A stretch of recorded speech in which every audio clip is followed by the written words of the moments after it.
Estamos avanzando en este estudio de los consejos de Pablo a Timoteo y vamos a ir con la clase número 6,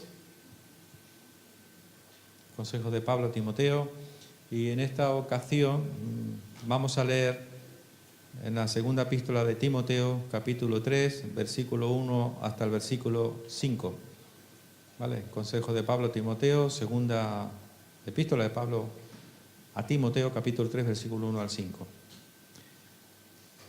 Vale, ¿estamos listos? Vamos a orar. Si no lo has encontrado, pues acompáñame en la pantalla, que es para tu comodidad también, ¿vale?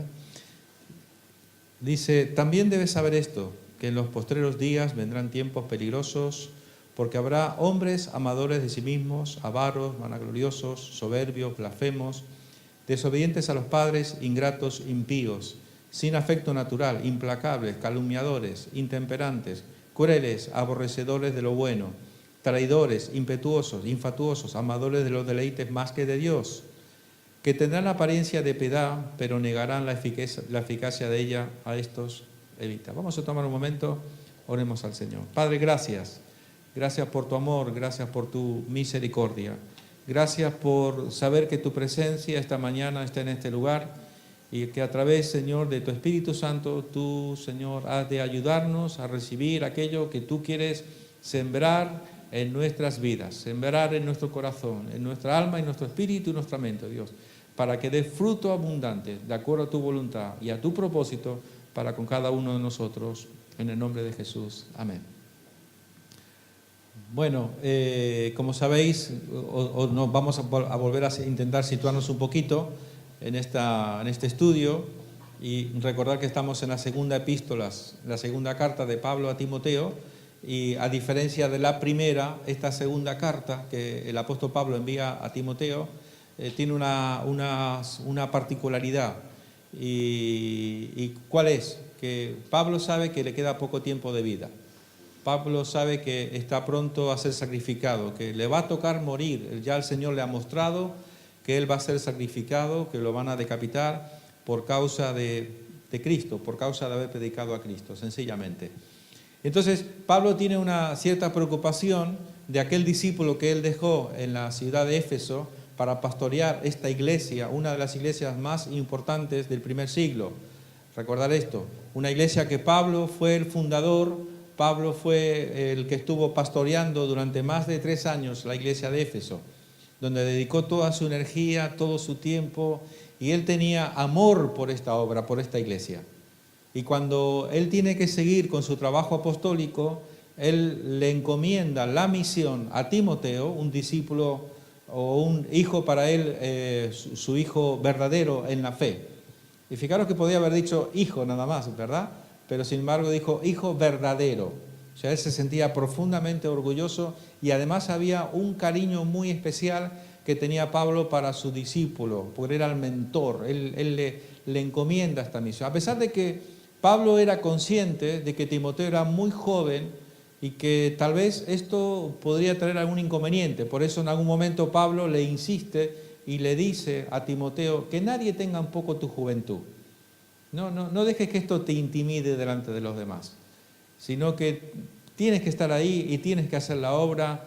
Yo te he puesto, por eso Pablo insiste que el que ha puesto a Timoteo es Pablo, el apóstol Pablo, ni más ni menos. O sea, él tenía ese aval y esa garantía delante de los. Nadie podía refutar de que Timoteo se había autonombrado pastor o responsable de aquella iglesia, sino que él fue comisionado por aquel mismísimo Pablo. Por tanto, y entonces Pablo en esta segunda carta, en la primera carta hemos visto una serie de instrucciones de cómo debía de ser cómo debía de administrar la iglesia. Pero aquí él está de alguna forma dando sus últimas palabras. Y recordar que dijimos, definitivamente coincidimos en que esta es la última carta del apóstol Pablo. Su última carta. Después de esta ya no hubieron más cartas. Es la última carta y él la dedica con todo su corazón y con la preocupación por la obra, un hombre que amaba la obra de Dios. Él dedica esta carta a dar los últimos consejos, son sus últimas palabras. y hemos estado viendo una serie de puntos interesantes, como la semana pasada hablamos acerca de que aquel que es un obrero, él le decía a Timoteo, tú tienes que ser un obrero aprobado por Dios, un obrero aprobado. Porque recordad que dijimos también que no es lo mismo ser usado que ser aprobado por Dios. En un momento dado podemos decir que los dones, el llamamiento son irrevocables. Dios puede llamarte y Dios puede usarte, tú ser un instrumento en las manos de Dios. Pero muy distinto o mucho más glorioso, podemos decir, es cuando eres aprobado por Dios, que lo que tú haces está respaldado por el Señor. Y también hablamos acerca de una fe auténtica, una fe no fingida. Era una forma en la que Pablo se refería a esa fe que estuvo en tu madre, que estuvo en tu abuela, Eunice, Loida, y también estoy convencido que está en ti, una fe verdadera. Significa también, dijimos, que decir que tenemos fe en el Señor, decir que somos gente de fe es fácil. Pero otra cosa distinta es que nuestra fe sea auténtica, genuina, legítima, aprobada por Dios. Y evidentemente nosotros tenemos que aprobar, tenemos que pedir al Señor que nuestra fe sea una fe legítima, auténtica, una fe no fingida, ¿verdad? Bueno, y lo que la lectura de esta carta nos propone en esta ocasión, yo voy a tomar 3 palabras o 3 frases que aparecen en el primer versículo del capítulo 3. Y lo primero que le dice el apóstol Pablo, después de venir dando una serie de consejos, ahora como que va concluyendo el mensaje. Su escrito está llegando al final. Por eso utiliza este término donde le dice, también debes saber esto. Y yo quiero tomar esta primera palabra. Está diciendo, además de todo lo que ya te he estado diciendo, además de todo eso que ya te he estado diciendo y explicando, ahora dice, esto que viene ahora es sumamente importante.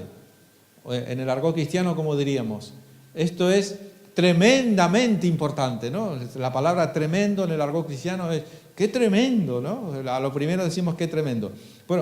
Bueno, pues esto es de suma importancia. Timoteo, presta mucha atención a esto que te voy a decir a continuación.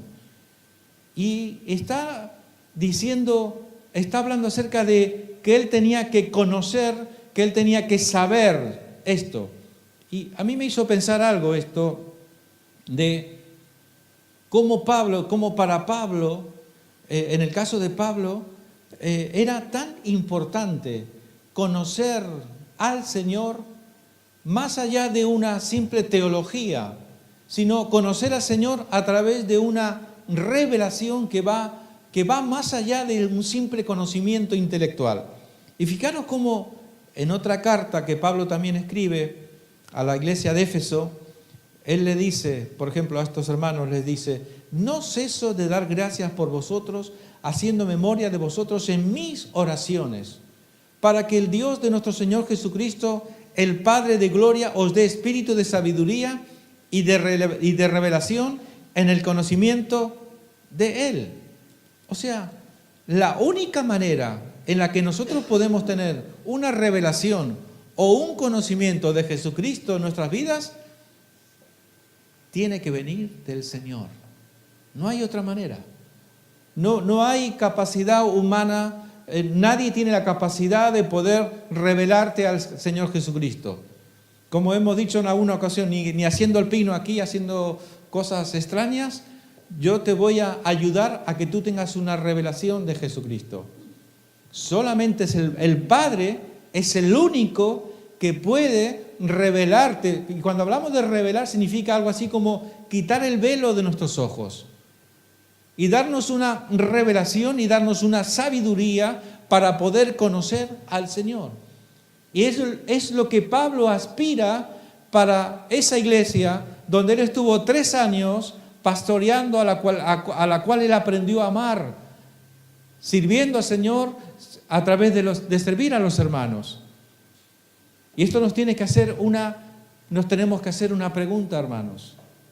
La pregunta del millón, para nosotros es, hemos recibido del Señor, así como Pablo dice, no ceso de orar por vosotros insistentemente, cada día oro para que el Padre os dé espíritu de sabiduría y de revelación en el conocimiento de Él. La pregunta es, ¿tú conoces al Señor por revelación? ¿O tú conoces al Señor simplemente como una información intelectual? Bueno, yo me voy a incluir también, por supuesto, no quiero personalizar en nadie, pero en general. Y además a los amigos que nos están escuchando a través del YouTube, que posiblemente muchos que nos siguen y nos están viendo. Pero lo cierto es que hay dos tipos de cristianos. Un cristiano que tiene o alguien que se llama cristiano tal vez, donde tiene un conocimiento, tiene una información, tiene una teología, que simplemente empieza y termina en su conocimiento intelectual, pero que no ha llegado a lo que es más importante en nuestra vida, que es a nuestra vida espiritual. Y por eso Pablo, no ceso de dar gracias por vosotros, haciendo memoria de vosotros en mis oraciones, para que el Dios de nuestro Señor Jesucristo, el Padre de gloria, os dé espíritu de sabiduría y de revelación en el conocimiento de Él. Estaba en el corazón de Pablo, era sumamente importante. Mirar, ¿por qué es importante que el Espíritu nos ayude a conocer a Jesús, nos ayude a conocer los misterios de Dios? Porque nos dice Juan 16:13, por ejemplo, pero cuando venga el Espíritu de verdad, Él os guiará a toda la verdad, porque no hablará por su propia cuenta, sino que hablará todo lo que oyere y os hará saber todas las cosas que habrán de venir. Por tanto, definitivamente, el Espíritu Santo de Dios quiere interactuar en nuestras vidas para darnos un conocimiento, para darnos una revelación que viene donde nos va a traer aquellos secretos que están en el Señor. Y para poder acceder a estos tesoros, a estas revelaciones que están en Dios y para que puedan llegar a nuestra vida, solamente el Espíritu de Dios es el único que puede traerte esta revelación. Por tanto, qué importante que es que tengamos una buena relación con el Espíritu Santo de Dios en nuestras vidas. Y que el Espíritu Santo no sea alguien que está en un rincón allí como olvidado por nosotros. No, el Espíritu Santo quiere actuar y está deseoso de revelarnos, de mostrarnos los secretos de Dios. Dice, os hará saber las cosas que habrán de venir. Qué maravilloso, ¿verdad? También nos dice en Efesios 1:18, por ejemplo, alumbrando los ojos de vuestro entendimiento para que sepáis cuál es la esperanza que Él os ha llamado y cuáles las riquezas de la gloria de su herencia en los santos. ¿Qué está hablando aquí? Alumbre los ojos de nuestro entendimiento. O sea, nuestro entendimiento, nuestra capacidad de poder entender las cosas, pueden ser humanas o pueden ser espirituales. Y desde el punto de vista del conocimiento, de la sabiduría humana, nunca podremos conocer al Señor. Simplemente será una información. Pero cuando hablamos de lo que aquí Pablo está intentando decir es que alumbre los ojos de vuestro entendimiento, significa que el Espíritu Santo tiene que venir a nuestras vidas y alumbrar los ojos del entendimiento. En definitiva, el entendimiento en nuestras vidas tienen ojos. Tienen ojos. Y solamente el Espíritu Santo es el que puede abrir todos tus ojos espirituales para que tú puedas entender los misterios y las verdades del Señor. Mirad cómo termina aquí esto que nos está intentando decir Pablo. Dice, conocer a Cristo por revelación. Mas os hago saber, hermanos, que el Evangelio anunciado por mí no es según hombre, pues yo ni lo recibí ni lo aprendí de hombre alguno, sino por revelación de Jesucristo. ¿Qué es lo que está diciendo Pablo aquí? A mí ningún hombre me ha enseñado a Cristo, sino que yo lo aprendí directamente de Jesús. Jesús se ha revelado a mi vida Y Jesús me enseñó, se reveló a mi vida para que yo le pudiera conocer. Uy, qué tremendo, pero qué reto que presenta nuestras vidas. Porque volvemos a la misma pregunta del principio. ¿El Cristo que tú conoces es porque alguien te lo enseñó? ¿Porque alguien te dijo cosas de Jesús? ¿Te enseñó verdades acerca de Cristo? Que de alguna forma son verdades y experiencias que han pasado desde nuestra vida y que uno intenta transmitir. Pero definitivamente el único que puede enseñarte a Cristo es el Espíritu de Dios. Cristo a través del Espíritu de Dios revelándose a nuestras vidas. Y me encanta esta forma en la que Pablo nos dice, pues yo ni lo recibí ni lo aprendí de hombre alguno, sino por revelación de Jesucristo. Y ya sabéis la historia de Pablo, ¿verdad? Cómo fue que se convirtió al Señor. Cómo él perseguía a los cristianos pensando que era un servicio que hacía al Señor. Y un día Cristo se le apareció con una luz que le hizo caer al suelo y ahí él conoció a Jesús. Y desde ese día en adelante nunca más su vida fue la misma. Hermanos, ¿por qué a veces nos volvemos locos? No sé si es la palabra correcta. ¿Por qué a veces, cómo sería la palabra? A ver, ¿por qué a veces no entendemos?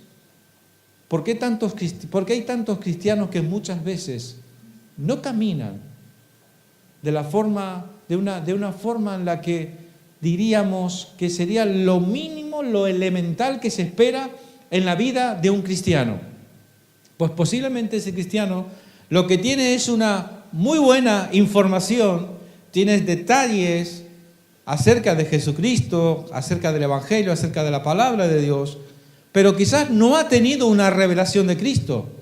Porque la gran diferencia cuando nosotros examinamos la palabra del Señor es que todos aquellos que han tenido una revelación de Cristo, su vida nunca más es igual.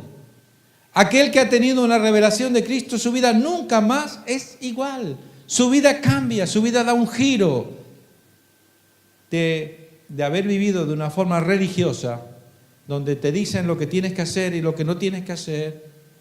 De repente ahora tú, desde dentro tuyo, ese río de Dios que salta para la vida eterna, te guía en una búsqueda desesperada de cada día amar más al Señor. Cada día, ¿qué puedo hacer por Cristo? ¿Qué puedo hacer para conocer más al Señor?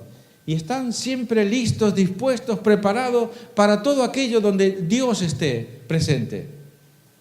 Pero claro, cuando vemos a veces la vida de muchos cristianos, y no lo digo por nosotros, ¿no? Dios nos libre, pero en general, cristianos donde, luego lo veremos, donde su amor por las cosas de Cristo deja mucho que desear, donde no hay compromiso, no hay pasión. Dios no es lo primero en nuestras vidas.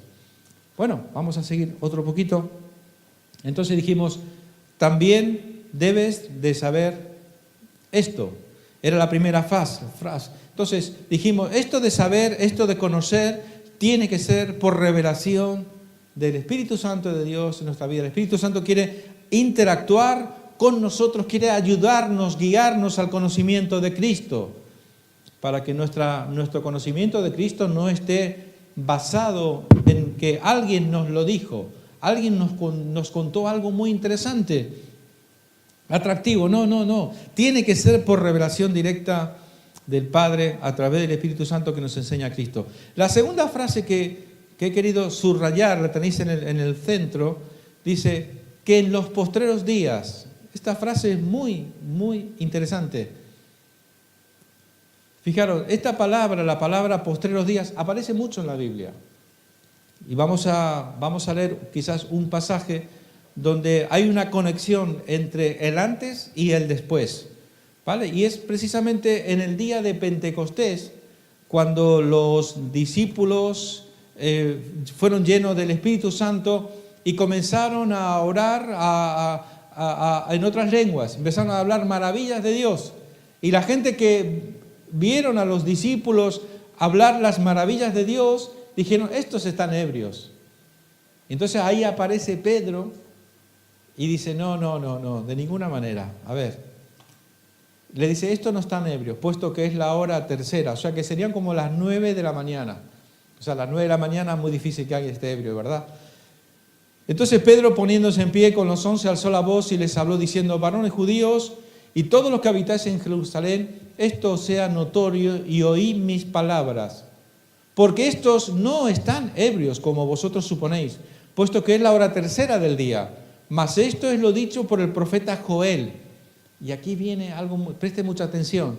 Dice, y en los postreros días, dice Dios, derramaré de mi espíritu sobre toda carne, y vuestros hijos y vuestras hijas profetizarán, vuestros jóvenes verán visiones, y vuestros ancianos soñarán sueños.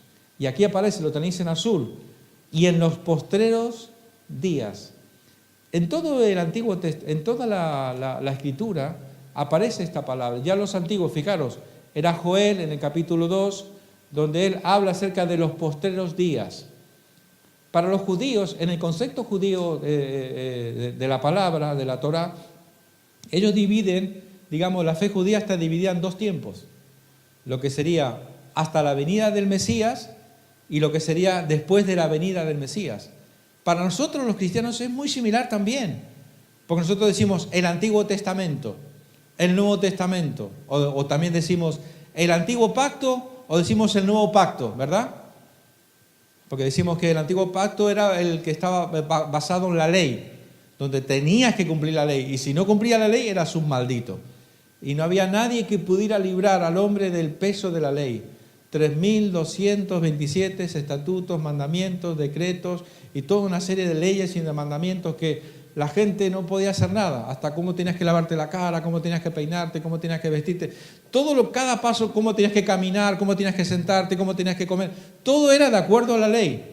Eran esclavos de la ley. Y Cristo vino y abolió la ley, precisamente. Por eso decimos el nuevo pacto en Cristo es un pacto de gracia, que por medio de la sangre de Cristo, Él nos ha librado del pecado, ¿vale? Y habernos librado del pecado significa que nos da la seguridad y la garantía de que un día estaremos con Él por toda la eternidad. Ahora bien, en el concepto judío, como decía hace un momento, cuando ellos hablaban de postreros días, ¿qué pensaba un judío? Esa es la pregunta, ¿qué pensaban ellos acerca de los postreros días? Cuando Pablo utiliza que en los postreros días, tienes que saber esto, Timoteo, que en los postreros días, normalmente cuando tú dices esta frase, los cristianos enseguida pensamos, los postreros días, los tiempos finales, cuando Cristo venga por su iglesia, el rapto de la iglesia, la gran tribulación, el reino milenial de Cristo. Yo no sé qué podemos llegar a pensar, pero nada más lejos de la realidad. Cuando se utiliza este término de los postreros días, en este caso Pablo está utilizando este término, los postreros días, vamos a ver un ejemplo, en Hebreos 1.1, vamos a ver cómo aquí la palabra postreros días no habla de futuro, sino que habla de presente. Hebreos 1.1 nos dice, por ejemplo, Dios, habiendo hablado muchas veces y de muchas maneras en otro tiempo a los padres por los profetas. Ahora entra la palabra que yo quiero que prestéis atención. En estos postreros días nos ha hablado por el Hijo, a quien constituyó heredero de todo y por quien asimismo hizo el universo. Entonces, ¿postreros días es futuro o es presente? Claramente nos está diciendo que ahora, tiempo presente. ¿Y cuándo comenzó este tiempo? Que sí sabemos una cosa. El tiempo, lo que es postreros días, ya comenzó. ¿Cuándo? Cuando Joel nos dijo, y vuestros hijos, ¿cómo dijimos? No quiero decir cosas que me invento. Dice, porque estos, no están, aquí están, versículo 17, dice, y en los postreros días, dice Dios, derramaré de mi espíritu sobre toda carne, y vuestros hijos y vuestras hijas profetizarán, vuestros jóvenes verán visiones. ¿Qué significa? Que cuando en Pentecostés los discípulos, los 120, reciben el bautismo del Espíritu Santo y empiezan a hablar en nuevas lenguas, significa que ese fue el día que comenzó los postreros días. Significa la segunda parte. Claro, desde el punto de vista judío, ellos ¿qué estaban esperando? Ellos estaban esperando que el Mesías viniera, ¿vale? Y que el Mesías iba a instaurar su reino y que iba a reinar y que iba a vencer a todos los enemigos de Israel, que iba a derrotar a los romanos y los iba a librar de la esclavitud a lo que los romanos les habían sometido. Pero nada más lejos de la realidad. Simplemente era el comienzo de un nuevo tiempo. El comienzo de los postreros días significa que ha comenzado y va a terminar y va a culminar con la segunda venida de Cristo. Esos son los postreros días. Eso es muy importante que lo tengamos muy claro y muy presente en nuestras vidas. Significa que ha comenzado, según Joel nos dijo, va a comenzar el día que vuestros hijos, que vuestras hijas se profeticen, hablen nuevas lenguas, tengan visiones. Ese día va a comenzar. Pero va a terminar ¿cuándo? Cuando Cristo venga por su iglesia. Y ahí es un tema que da para mucho acerca de, bueno, ¿vendrá antes de la tribulación? ¿Vendrá durante la tribulación? ¿O vendrá después de la tribulación? ¿No? Que hay ningún teólogo hasta ahora han podido ponerse de acuerdo. Bueno, dijimos entonces, Dios habiendo hablado muchas veces y de muchas maneras en otro tiempo a los padres por los profetas, está cerrando un capítulo. En estos postreros días, habla de un tiempo, de un ciclo que se llama el Kairos de Dios, nos ha hablado por el Hijo. Nos ha hablado por el Hijo. O sea, ya estamos en los tiempos postreros. Ahora, lo que necesitamos saber, y bueno, ¿y qué significa esto de estar en los postreros días? Sabemos que comenzó y que va a terminar con la venida de Cristo. Fijaros lo que nos dice aquí un pasaje muy importante. Mateo 24, 11, 12 también nos dice, siguiendo un poco la línea de lo que Pablo había estado aconsejando a Timoteo acerca de los falsos profetas, falsos maestros, dice, ahora Jesús es que está enseñando acerca de los últimos días. Él está en el Monte de los Olivos y él está viendo una ciudad, el templo imponente, y los discípulos le preguntan a Jesús, bueno, ¿y cuándo será el final? ¿Cuándo será el final de todo esto? Y es cuando Jesús dice, de cierto digo que no quedará piedra sobre piedra. ¿Os acordáis? 70 años después, Tito invade Jerusalén, derriban el templo, dice, y habrá guerras, rumores de guerras, habrán enfermedades, habrán pestes, habrán muchas cosas horribles. Pero fijaros, y dice una frase entre media, que a mí me ha llamado mucho la atención, y espero que a ti también, dice, y muchos falsos profetas se levantarán y engañarán a muchos. Y por haberse multiplicado la maldad, el amor de muchos se enfriará. Con esto podríamos decir amén y ya nos vamos todos para casa. Ya estamos bendecidos. Sí, de verdad. Dice, y por causa de haberse multiplicado la maldad, el amor de muchos se enfriará. Y ese es el tema que yo quiero, que luego a continuación viene como la tercera parte de lo que Pablo está escribiendo a Timoteo. Ese va a ser el punto. El amor de muchos se enfriará. O sea, ¿qué significa enfriarse? Significa alguien que estuvo caliente, pero ahora está frío. O sea, alguien que tuvo algo, pero ahora ya no lo tiene. Y la pregunta es, bueno, pero ¿cómo puede ser que Jesús, hace 2000 años atrás, pudiera dar esta enseñanza como una de las características, como uno de los principios que claramente nos darían la evidencia de que es el tiempo del fin? Eso sí que es verdad. Ahí nadie nos vamos a meter a decir ni mañana, ni pasado, ni el año que viene. Tanta gente, qué absurdo, ¿verdad? Jesús dijo, nadie sabe ni el día ni la hora. Y de hecho cuando tú lees Mateo 24, en ningún momento puedes llegar a interpretar de que ha llegado la hora o que va a llegar la hora. Pero lo más importante que Jesús quiere enseñar acerca del anuncio de su advenimiento es que debemos de estar preparados. Eso es lo más importante para el Señor cuando habla acerca del tiempo final, que debemos de estar preparados. Pero da un detonante aquí muy importante. Después de hablar que habrá muchos falsos profetas que se levantarán y que además de que habrán falsos profetas que se levantarán, dice, y engañarán a muchos.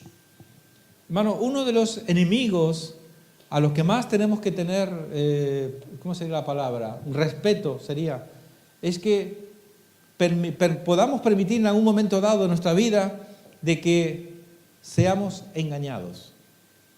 Y la pregunta es, ¿cómo puede ser que un cristiano pueda ser engañado, pueda ser confundido, pueda ser desviado de la verdad? ¿Es posible o no es posible? Sí que es posible. Ha ocurrido, la historia está repleta de tristes momentos en la historia de la iglesia donde muchos fueron engañados, fueron confundidos, fueron desviados de la verdad. Y ese no es el punto. Pero el punto sí que es la importancia de que nosotros estemos firmes en la palabra del Señor. Firmes en la palabra del Señor en el sentido de que lo que hemos dicho al principio, es importante, que también debe de saber esto. Conocer a Cristo no es lo que nos pueda enseñar alguien. Nadie puede enseñar a Cristo. Tu conocimiento de Cristo tiene que estar fundamentado en una revelación directa del Espíritu Santo revelándote a Jesús. Y vuelvo a la pregunta. Si el Cristo que nosotros conocemos, si el Cristo que nosotros sabemos o conocemos, simplemente ha sido alguien que me lo ha enseñado, no tiene sustancia, no tiene fundamento. Y es muy probable que así como hoy te enseñan una cosa, pues mañana te enseñan otra cosa completamente distinta. Pero cuando tú tienes a Cristo por revelación y ha sido una meta, ha sido un propósito, ha sido una prioridad en nuestras vidas, que el Cristo que conocemos sea por revelación directa de Jesús a través de la persona del Espíritu Santo, es muy improbable que podamos ser engañados, que podamos ser confundidos. Pero fijaros lo que nos dice también el versículo 12. Y por haberse multiplicado la maldad, el amor de muchos se enfriará. No cabe ninguna duda que este siglo que estamos viviendo, este pasaje se está cumpliendo al pie de la letra en los tiempos que estamos viviendo. Y es una señal clara de que la venida del Señor está mucho más cerca de lo que nos podamos imaginar. Como digo, nadie nos atreveríamos jamás ni remotamente a decir ni esto ni lo otro en cuanto a su venida, pero sí sabemos que viene, y lo que la Biblia nos dice es que tenemos que estar preparados, tenemos que mirar los acontecimientos que están ocurriendo. ¿Cómo puede ser que Israel, en un solo día, las Naciones Unidas decidieron darle a Israel un trocito de tierra a una nación que no existía? Ellos estaban desperdigados por el mundo entero. Fueron asesinados más de 5 millones de judíos. Y de repente Naciones Unidas, pobrecitos, pobre gente, vamos a darle un lugar para que ni siquiera tienen nación, no tienen bandera, no tienen tierra, no tienen nada. Y Naciones Unidas en 1948 les da un trocito de Palestina.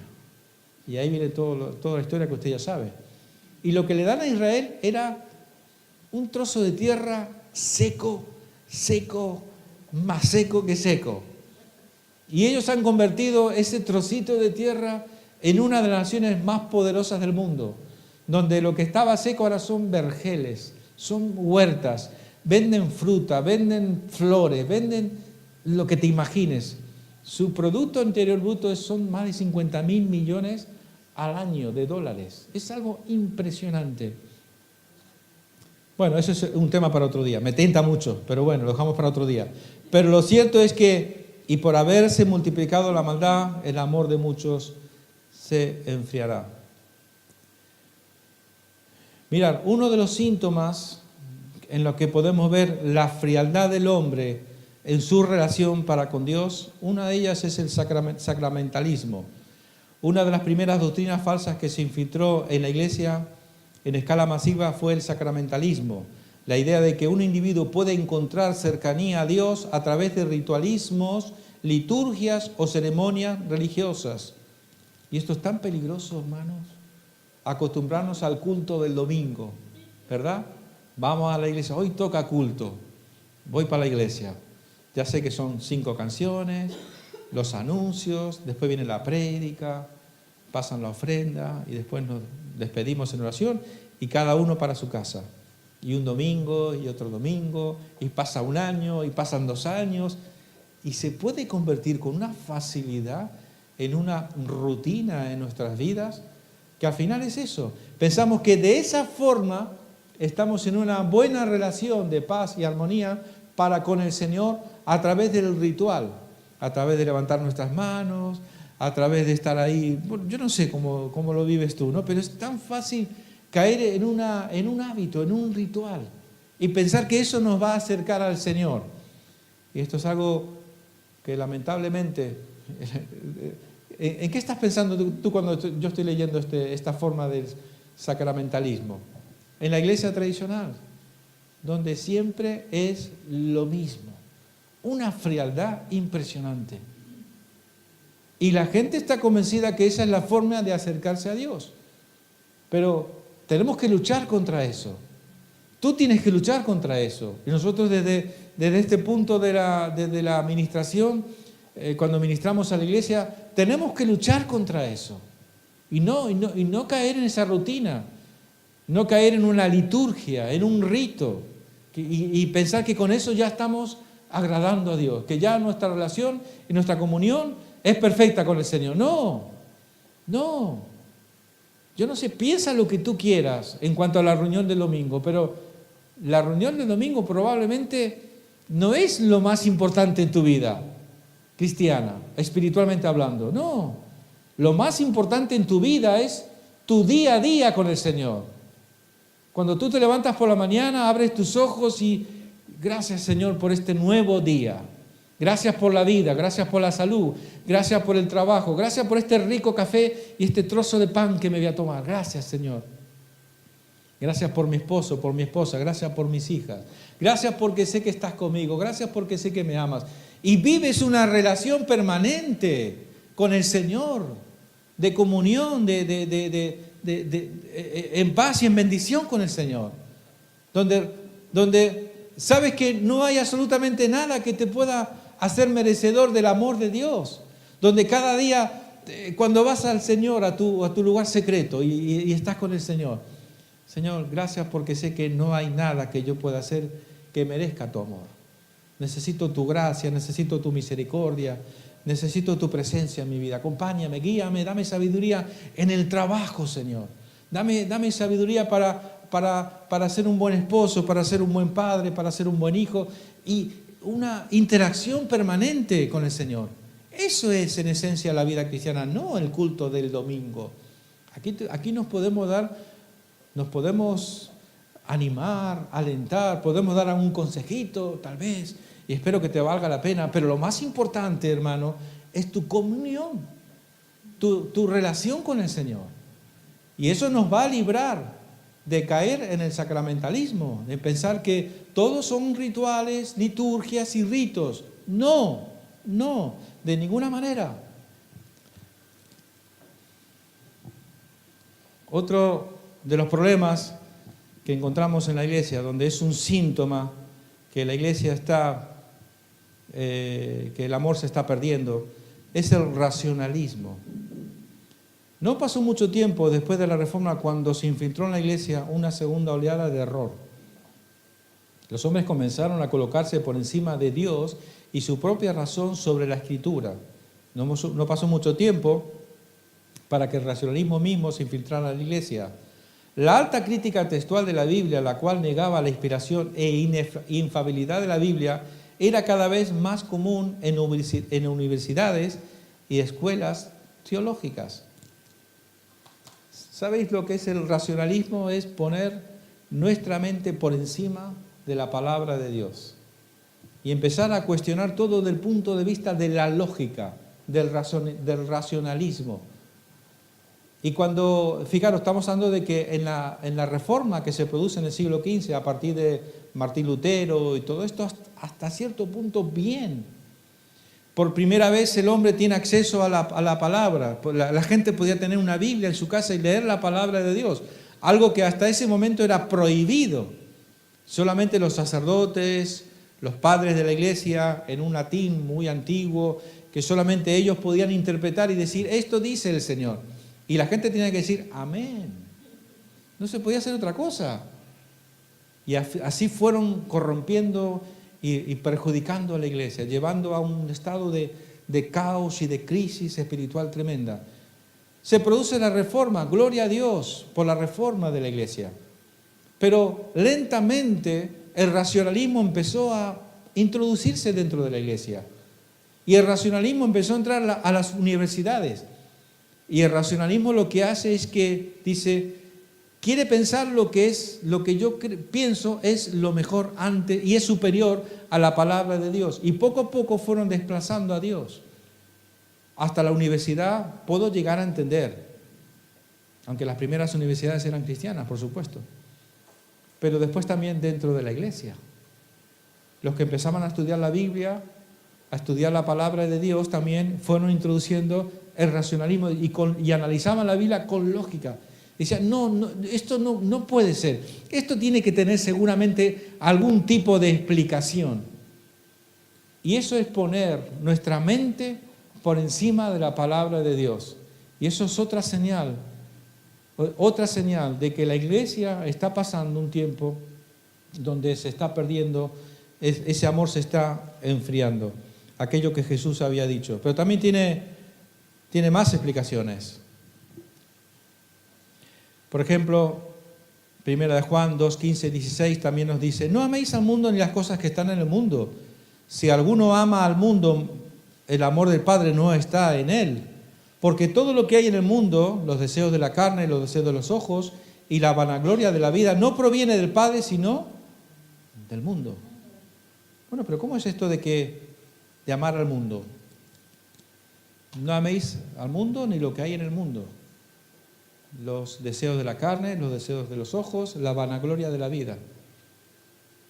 Es otra forma en la que podemos entender cómo el amor de muchos, por haberse multiplicado la maldad, el amor de muchos se está enfriando. Dijimos, enfriando significa que una vez estuvo caliente, ¿verdad? Una vez hubo mucho amor, mucha pasión por el Señor. Y lo que está diciendo es que antes hubo, pero ahora no hay. Ahora lo que hay son cenizas. Y la pregunta es, ¿y cómo puede un cristiano que antes amaba al Señor, ahora haber perdido? Y no estamos hablando tal vez de que tú has dejado de amar al Señor. No nos equivoquemos.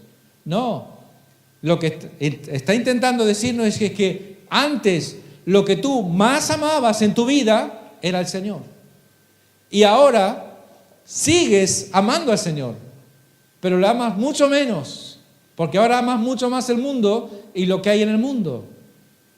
Los deseos de la carne, los deseos de los ojos, la vanagloria de la vida.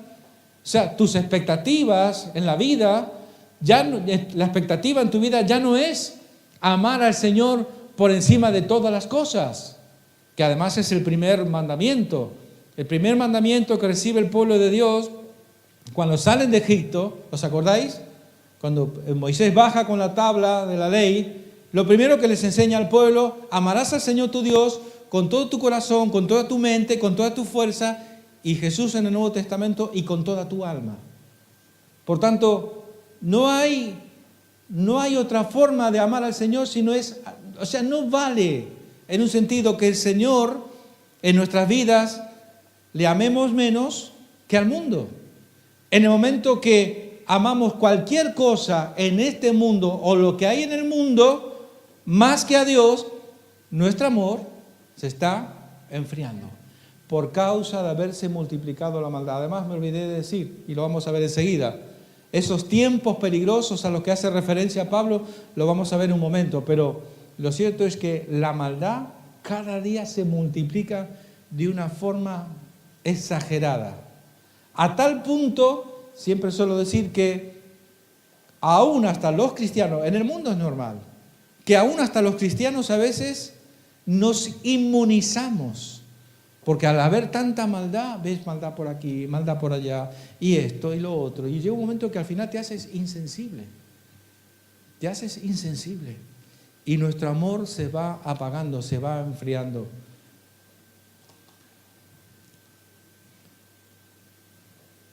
Pero el Espíritu dice claramente que en los últimos tiempos algunos apostatarán de la fe, prestando atención a espíritus engañadores y a doctrinas de demonios.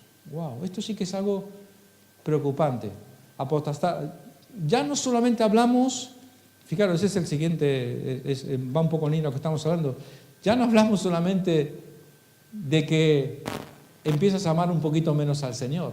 Significa que tienes otras prioridades en tu vida. Y pregúntate por un momento, ahí no estás sentado, ¿hay algo en tu vida que es más importante que el Señor? ¿Hay algo que te preocupa, que te obsesiona? ¿Tienes alguna meta, algún objetivo? ¿Tienes, no sé, llámale hobby, llámale algo que te guste, no sé? Yo estos días me he estado pensando muchas cosas. Digo, ¿habrá algo que pueda estar intentando luchar con aquello que es lo más importante en mi vida, que pueda desplazar a Dios para ocupar el primer lugar? Porque de eso se trata. Los deseos de la carne, los deseos de los ojos, la vanagloria de la vida. Hay mucha presión en nuestra vida que están intentando competir con el amor de Dios en tu vida, que quieren robarle el primer lugar que únicamente tiene que ser para el Señor. Hay algo en nuestra vida que está empujando y que está a punto tal vez de ser lo más importante. Mire, uno cuando lleva más de 20 años de cristiano ha visto tantas cosas. Yo he visto gente con talento, con dones, con llamado, con ministerio, con un potencial extraordinario. Sí, y con un potencial para servir al Señor extraordinario. Y de repente, en lo mejor de su vida, de su ministerio, de su vida cristiana, de repente llega la media naranja, como decimos, ¿no? Llega el amor de su vida.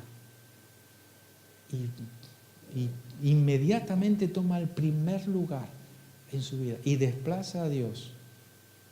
Y lo triste es que en algunos casos, cristianos con potencial tremendo para servir al Señor, se han enamorado de alguien equivocado, de alguien que no ama al Señor, alguien que no es parte de la familia de la fe y que lentamente lo han llevado y lo han apartado de los caminos del Señor. Yo esto lo he visto tantas veces. Alguien que está soñando con una carrera, una profesión, un trabajo. Y quiero conseguir ese objetivo. Quiero conseguir esa meta. Pero conseguir esa meta, conseguir ese objetivo tal vez puede llegar a implicar en nuestra vida, si no tenemos los pies donde los tenemos que tener, o la cabeza fría, como decimos a veces, puede robarle el lugar a Dios. Y con el tiempo, llegar a este punto donde dice que muchos apostatarán. ¿Sabéis lo que es apostatar? Dejar los caminos del Señor, negar a Dios. Si la Biblia lo dice es porque es probable, puede llegar a ocurrir. Bueno, os veo tan serios que voy a seguir. Voy a seguir. Número 3. La última frase, la tenéis subrayada ahí abajo. Viene una palabra, vendrán tiempos peligrosos. Bueno, ¿qué es esto de tiempos peligrosos? ¿A qué se refiere Pablo al escribir esto a Timoteo de tiempos peligrosos? Tiempos peligrosos, la frase tiempos peligrosos, no se refiere a puntos cronológicos llamados, ligados a un cierto tiempo, sino más bien a temporadas o épocas de tiempo en términos peligrosos. Significa algo como salvaje o furioso. Recordar que hemos dicho que en los postreros días no es un tiempo final. Comenzó el día de Pentecostés y concluye o termina o finaliza con la segunda venida de Cristo cuando viene por su iglesia. Estamos en esos tiempos, en esos postreros tiempos donde el Señor viene por su iglesia. Y lo que aquí le está diciendo Pablo a Timoteo es que vienen tiempos peligrosos, tiempos furiosos, tiempos salvajes, también se puede traducir de esa forma. Tiempos furiosos, tiempos salvajes. Aquí está, porque es que es más de lo mismo, de lo que Pablo ha estado enseñando detalladamente. Y fijaros, a continuación tenéis la lista de lo que Pablo está hablando.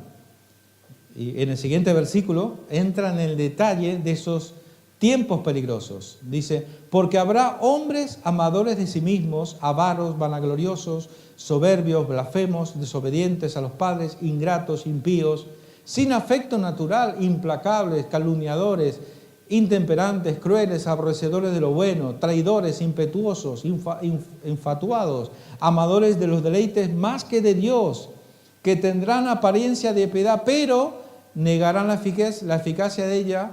A estos evita. Wow. Hermanos, ¿no es esto lo que estamos viviendo estos días? ¿Sí o no? El hombre sin Dios, ¿qué es el hombre sin Dios?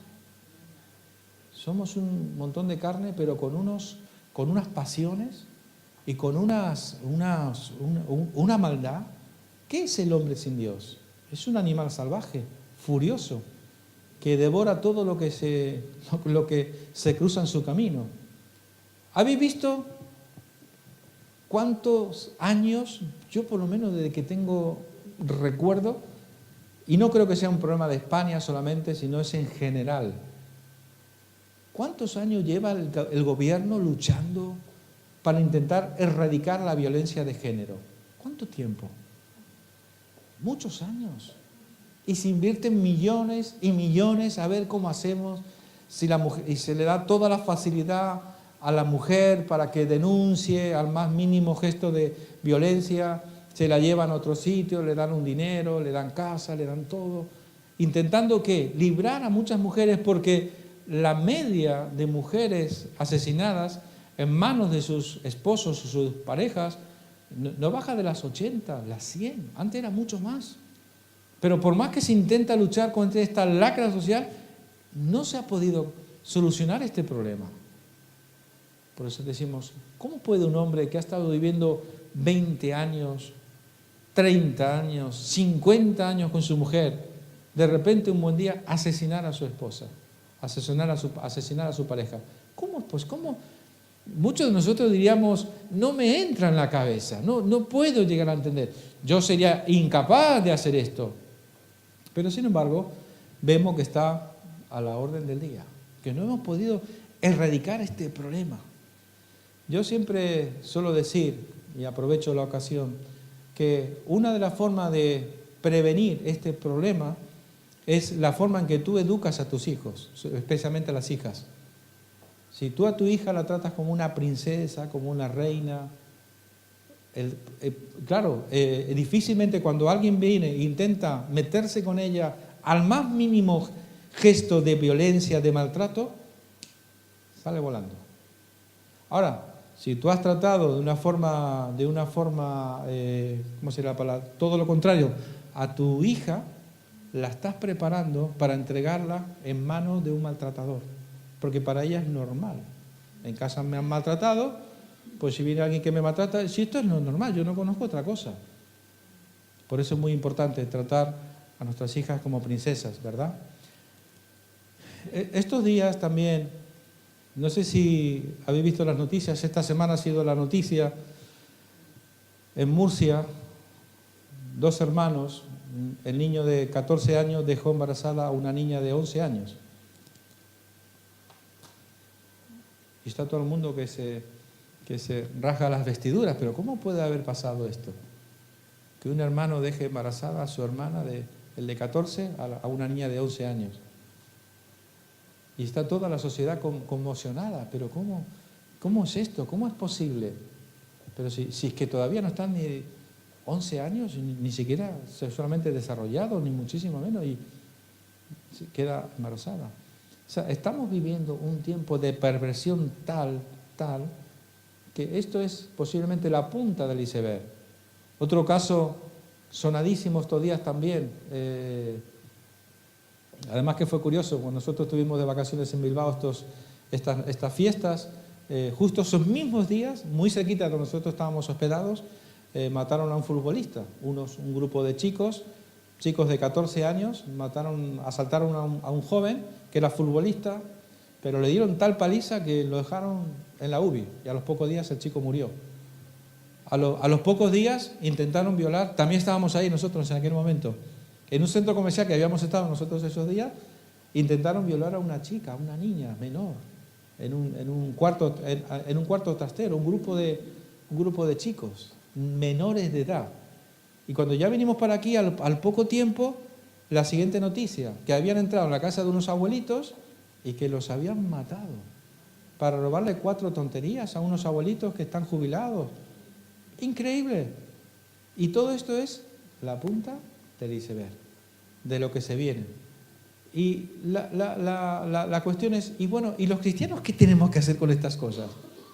¿Vamos a orar para que no ocurra? Bueno, tal vez, ¿no? Si yo le pregunto a Isabel, a Sonia, a Teresa, seguro que me dicen, sí, oremos, ¿no? Sí. Pero lo cierto es que todo esto ya estaba predicho, ya estaba profetizado, que va a ocurrir. En los últimos tiempos, por causa de haberte multiplicado la maldad, el amor de muchos se enfriará. La cuestión es que todo esto que estamos viendo, esta información que nos llega a nosotros, lo que está provocando, de una forma inconsciente, que nos inmunicemos contra el dolor, contra el sufrimiento, contra las cosas que son malas. Y nos hacemos insensibles. Y es ahí cuando entra en peligro la vida del cristiano. La pregunta sería, y bueno, ¿pero qué hacemos? ¿No vemos las noticias, como hacían antiguamente los cristianos, que le llamaban al televisor la caja del diablo, ¿no? Algo así, ¿no? Gigi Ávila en sus campañas decía la caja del diablo. Y la gente venía con sus televisores, antes eran televisores grandes, esas de bombillas, con transistores, y pesaban y venían ahí, las tiraban ahí en las campañas de Gigi Ávila. Porque decían que ahí todo lo que veía era tan malo, tan malo. Claro, con el tiempo Gigi Ávila tuvo su propio canal de televisión y hacía sus programas, porque es algo que no se puede luchar contra ellos. Lo cierto es, ¿qué hacemos los cristianos? No ponemos las noticias para no ser contaminados, no ser afectados, no ser influenciados para que... Yo no tengo la solución, pero sí que tengo claro que tengo que pelear cada día con todas mis fuerzas para que mi amor no se enfríe. Porque ese es el problema. Otro, creo que es el último, si no me equivoco, el último caso que tengo. ¿Os acordáis de este caso? La manada. ¿Cuánto hemos escuchado en la tele, verdad? La manada. ¿Y sabéis? Lo más increíble de esta historia, lo más increíble es que entre ellos había un militar que se supone que tiene que servir al pueblo, que tiene que servir a la sociedad. Había un guardia civil también. O sea, dices, pero ¿esto qué es?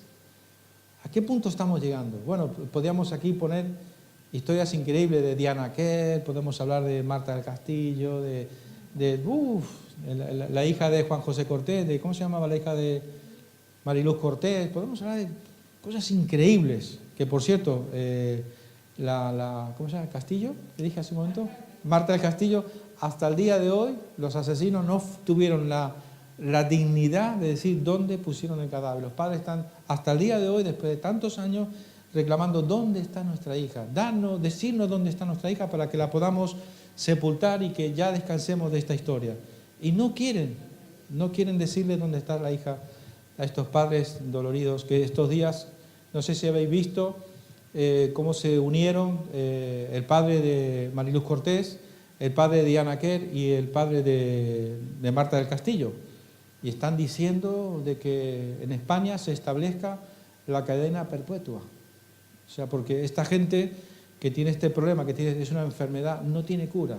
Los americanos llevan años y años luchando con esto y han probado todo, castración química, de todo. No tiene cura. Salen y enseguida otra vez a la suya. Es algo increíble, pero es verdad. Lo cierto es que esto es algo que es imparable. Esto no tiene solución. Y cada vez va a ocurrir más cosas de estas. La pregunta es, ¿y nosotros los cristianos qué hacemos? Pues tu lucha tendrá que ser no permitir que todas estas cosas, quizás, no sé, tal vez, tenemos que tener una cierta prudencia a la hora de ver ciertos programas, ¿verdad? Porque si estamos solamente alimentándonos de este tipo de información, creo que al final nos acaba afectando, nos acaba inmunizando contra el dolor, contra el sufrimiento y todas estas cosas. Pero tenemos que luchar, hermanos, en este tiempo con toda nuestra fuerza para no permitir que nuestro amor, dice, y por haberse multiplicado la maldad, el amor de muchos se enfriará. Y quiero terminar con un pasaje, es un consejo del apóstol Pedro también en su última carta. Dice, así que vosotros, os amados, sabiendo de antemano, guardaos, no sea que arrastrados por el error de los inicuos, caigáis de vuestra firmeza. Antes bien, creced en la gracia y en el conocimiento de nuestro Señor y Salvador Jesucristo. A Él sea gloria hasta el día de la eternidad. Amén. Hermanos, nuestro propósito como cristiano, el mayor propósito que tiene que haber en tu vida y en la mía, es crecer en la gracia, crecer en el conocimiento de nuestro Señor Jesucristo. En la medida que tú te acerques a Jesús y le pidas al Señor, que Señor, ayúdame a conocer a Cristo. Espíritu Santo, ayúdame a conocer a Cristo. Revélame a Jesucristo. Cuando más conocemos al Señor, más le amaremos. Y nuestro amor siempre va a estar firme. Amén. Aleluya. Bueno, con esto quiero terminar. Póngase de pie, por favor. Vamos a terminar con una alabanza al Señor. Antes me gustaría orar. Aleluya, Señor. La pregunta sería, ¿hay algo en tu vida que está luchando por quitarle el lugar que solamente le pertenece al Señor? Hay algo que está luchando en nuestra vida que quiere ser lo más importante, lo primero. Tenemos que decirle no. Jesús es lo primero. Jesús es lo más importante. Que nuestra meta, hermano, sea amar a Jesús. Y cada día amar más a Jesús. Y cada día amar más a Jesús. Amén. Sí, Padre, queremos darte gracias. Gracias por tu amor, por tu misericordia. Gracias, Señor, por el consejo de tu palabra, Señor, que este día llega a nuestras vidas y nos advierte que los tiempos que estamos viviendo son tiempos peligrosos, son tiempos furiosos, son tiempos donde el enemigo va a intentar robarnos aquello que es lo más valioso y lo más importante en nuestras vidas, que es amarte por encima de todas las cosas. Por ello, Padre, ayúdanos. Nos reconocemos débiles, nos reconocemos, Señor, incapaces de que por nosotros mismos podamos tener, Señor, nuestro amor para contigo, Señor, como lo más importante, Dios. Ayúdanos en esta hora, Dios. Alumbra los ojos de nuestro entendimiento, Dios, y revélate a nuestras vidas. No queremos, Señor, conocerte por lo que nos dicen, queremos conocerte porque hemos tenido una revelación, hemos tenido una experiencia. Porque de esta manera, oh Dios, nuestra vida va a ir de gloria en gloria y de victoria en victoria, Señor. Queremos amarte, queremos conocerte, queremos honrarte, Jesús. Cada día de nuestras vidas, Señor. Aleluya.